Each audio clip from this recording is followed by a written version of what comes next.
তপ্ত মরুর প্রাণী দুম্বার খামার গড়ে উঠেছে গাইবান্ধার সাদুল্লাপুর উপজেলার প্রত্যন্ত গ্রাম দড়ি জামালপুরে। এই এলাকার একটি বেসরকারি উন্নয়ন সংস্থার চাকুরিজীবী জাহিরুল ইসলাম জাহিদ গড়ে তুলেছেন এই দুম্বার খামার। মাংস অথবা কোরবানির জন্য সৌদি আরব কিংবা মধ্যপ্রাচ্য সহ বিভিন্ন দেশ থেকে উচ্চ মূল্যে দুম্বা আমদানি করতে হয়। পেশাগত ব্যস্ততার মধ্যেও পশুর প্রতি ভালোবাসা থেকে দুম্বার খামার গড়ে তুলেছেন জাহিদ। 2024 সালের নভেম্বর মাসে ভারত থেকে 5টি দুম্বা এনে খামার শুরু করেন জাহিদ। শুরুর দিকে শখের বশে খামার দিয়ে চিন্তায় পড়লেও এখন সফলতার মুখ দেখছেন তিনি। ইতিমধ্যে একটি দুম্বা বাচ্চা দিয়েছে এবং আরো 3টি দুম্বা অল্প দিনের মধ্যে বাচ্চা দেবে। 9 মাসের ব্যবধানে প্রত্যেকটি দুম্বার দামও হয়েছে দ্বিগুণ। অত্যন্ত শান্ত ও দলবদ্ধ প্রাণী দুম্বা পালনে লাগে না অতিরিক্ত কোনো খরচ। ছাগল ভেড়ার মতো বাসস্থান সহ খাওয়ানো হয় ঘাস, লতা পাতা, খড় ও ভুসির মতো স্বাভাবিক খাবার। মরুভূমির প্রাণী হলেও নাতিশীতোষ্ণ অঞ্চলের পরিবেশের সঙ্গে দুম্বা সহজেই মানিয়ে নেয়।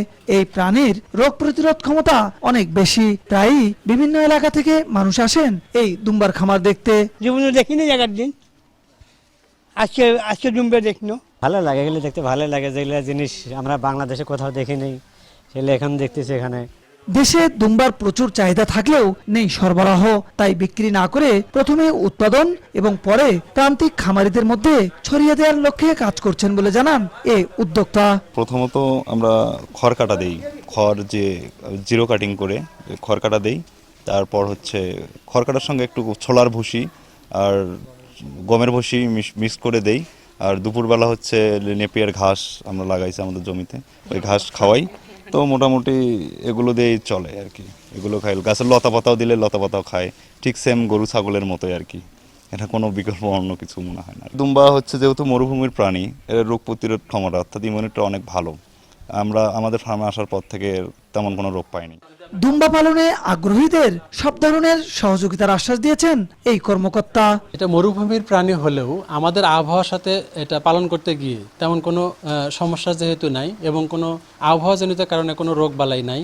আবার এটার ফিড কস্ট এত কম, যেটা আমাদের অন্যান্য গবাদি পশু পালনের ক্ষেত্রে যেরকম ফিড কস্ট, তার চেয়ে এটা যেহেতু একটা সীমাবদ্ধতার মধ্যে মানে লিমিটেশনের মধ্যে এটা পালা যায়, ফিড কস্টিং খুবই কম।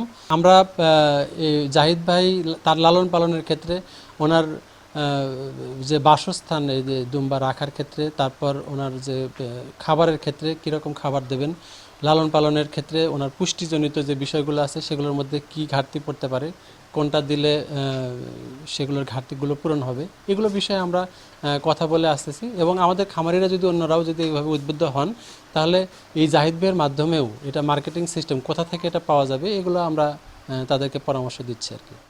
জাহিরুল ইসলাম জাহিদের খামারে থাকা প্রতিটি দুম্বার ওজন 75 থেকে 120 কেজি পর্যন্ত। বিপ্লব ইসলাম, সময় সংবাদ, গাইবান্ধা।